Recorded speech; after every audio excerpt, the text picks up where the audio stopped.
If you want to see where we're going, then you need to understand where we came from. Because our future is just a part of our voyage that started long ago. Consider flying. For thousands of years, we have been exploring the skies, first with kites, then makeshift wings, then hot air balloons, and now planes. To reach the heavens, we built these machines. And each day they bring us closer together. Each time a plane lifts off, hundreds of people start a journey. They land in new places and meet new people. Men and women from opposite sides of this planet that we call home come together and share in this thing that we call the human experience. But in all of this beauty, it can be easy to forget that each time a plane lifts off, the environment pays a price. Each time we start our cars or turn on the lights, the environment pays a price.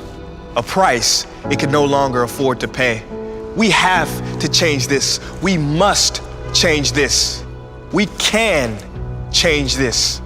And the changes we make do not require a sacrifice of being disconnected, isolated, or unhappier. No. We solve problems not by making things worse, but by making them better. We didn't stop hunting because we were no longer hungry. No, we learned to harvest. We didn't stop sending letters because we stopped caring. No, we just invented better ways to keep in touch.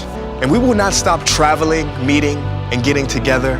No, we will find better alternatives because our future is just a part of our voyage that started long ago, and it is up to us to protect it. We are inventors, creators, problem solvers, and we have always found a better way. It is those better ways of doing things that will change this world. This is the future I believe in, a future where good things are made better. This is the future that you and I deserve, the future that we must demand.